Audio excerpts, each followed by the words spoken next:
اعوذ باللہ من الشیطان الرجیم بسم اللہ الرحمن الرحیم۔ ڈیئر اسٹوڈنٹ، میں ہوں آپ کا teacher engineer Kaleem Ullah, director bright future institute of science and technology Batkhela Malakand سے آپ کو مخاطب ہوں، اور آج میں حاضر ہوں لیکچر نمبر 9 کے ساتھ۔ اور اس لیکچر میں ہم ابھی شروع کرنے جا رہے ہیں۔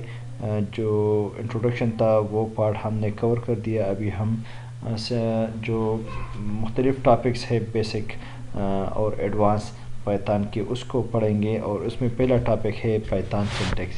سینٹیکس کہا جاتا ہے پروگرام کے لکھنے کے طریقے کو، کیونکہ آپ کو پتہ ہوگا کہ یہ کمپیوٹر پروگرامنگ لینگویج ہے، اور کمپیوٹر پروگرام تب اس کو انڈرسٹینڈ کرتا ہے جب ہم اس کو اس کے اسٹینڈرڈ طریقے سے لکھتے ہیں۔ اگر اس میں ہم ذرا برابر بھی غلطی کر دیتے تو پروگرام ہمارے پاس رن نہیں ہوتا ہے، اور اس سے ایک ایرر پروڈیوس ہوتا ہے جس کو سینٹیکس ایرر کہا جاتا ہے۔ سینٹیکس ایرر اس ایرر کو کہا جاتا ہے جب آپ پروگرام کو اس کے اسٹینڈرڈ طریقے پہ نہیں لکھتے اور اس میں کچھ غلطی اور کوتاہی کرتے ہیں اور اس سے پروگرام نہیں رن ہوتا، تو اس کو کہتے ہیں سینٹیکس ایرر۔ تو ہم ایڈیٹر پہ جائیں گے یا آئی ڈی ایز جو ہمارے پاس پائتھن کے لیے نیٹ بین یا پائچام یا اس طرح کا، وہ مختلف پریویس لیکچر میں ہم نے پڑھا تھا کہ اس میں پائتھن کے لیے کون کون سے آئی ڈیز استعمال ہوتے ہیں، یا پائتھن 3 کو ہم ڈاؤن لوڈ کر کے اس پہ یہ پروگرام چلائیں گے اور اس کو اس کے اسٹینڈرڈ طریقے پہ لکھیں گے، اور اس پروگرام کو اسٹینڈرڈ طریقے پہ لکھنے کا نام جو ہے وہ سینٹیکس ہے۔ پروگرام جب ہم لکھتے ہیں تو اس کے لیے یہ اینگل بریکٹس آ جاتے ہیں، اس کے بعد انڈینشن دینا ہے اسپیس، پھر مثال کے طور پر ہمارے پاس یہ پہلا پروگرام بھی ہے اور ہم اس کے پریکٹیکل بھی کریں گے، تو اس پہ آپ نے لکھنا ہے پرنٹ بریکٹ شروع، ڈبل یہ کاما شروع، اور ہیلو ورلڈ ڈبل کاما بند اور بریکٹ بند۔ تو اس فارمیٹ میں ہم پروگرام کو لکھیں گے، تو اس فارمیٹ کو فالو کرنے کا نام جو ہے یہ پروگرامنگ لینگویج میں اس کو سینٹیکس کہا جاتا ہے۔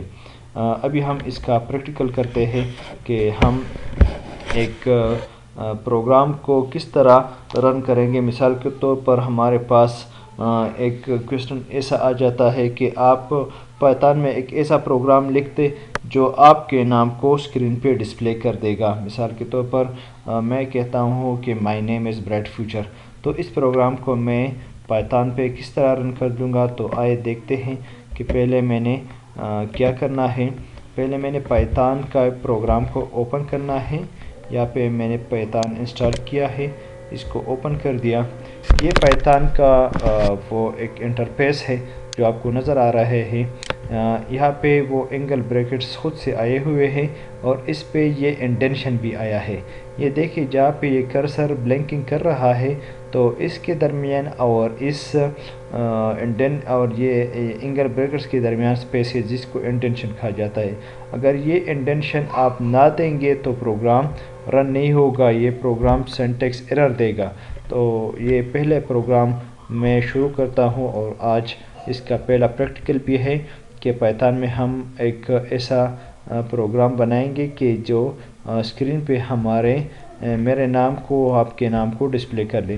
تو اس کے لیے کمانڈ پہلے لکھنا ہے پرنٹ لکھ دیں، پھر بریکٹ شروع، ڈبل کاما سٹارٹ، اور میں لکھتا ہوں welcome to bright future, double comma بند، اور پھر یہ بریکٹ بند کر دینے۔ جب آپ انٹر پریس کر دیں گے تو یہ دیکھیے ہمارے پاس پروگرام کو ایگزیکیوٹ کرنے کے بعد اسکرین پہ ہمارے پاس ویلکم ٹو برائٹ فیوچر جو ہم نے اینگل بریکٹس میں بند کر دیا تھا، وہ پورا کا پورا اسٹرنگ اور جو ٹیکسٹ لکھا تھا وہ یہاں پہ ڈسپلے ہو گیا۔ تو یہ پہلا پریکٹیکل بھی ہمارے پاس کور ہو گیا، کیونکہ میں نے پریویس لیکچر میں آپ کو بتایا تھا کہ میں جو ٹاپک پڑھاؤں گا اس کا میں آپ کے ساتھ اس کا پریکٹیکل ڈیمانسٹریشن بھی کر دوں گا۔ پائتھن انڈینشن پہلے بھی میں نے آپ کو بتا دیا، جب اینگل بریکٹ کے بعد ہم اسپیس لگا دیتے ہیں تو اس کو پائتھن انڈینشن کہا جاتا ہے، اور یہ لگانا ضروری اس وجہ سے ہے کہ آپ انڈینشن نہیں دیں گے تو یہ سینٹیکس ایرر پروڈیوس کر لے گا۔ امید ہے کہ یہ لیکچر بھی آپ کو پسند بھی آیا ہوگا، اس سے آپ نے کچھ لرن بھی کیا ہوگا۔ تب تک دیجیے اپنے ٹیچر کو اجازت۔ اللہ حافظ۔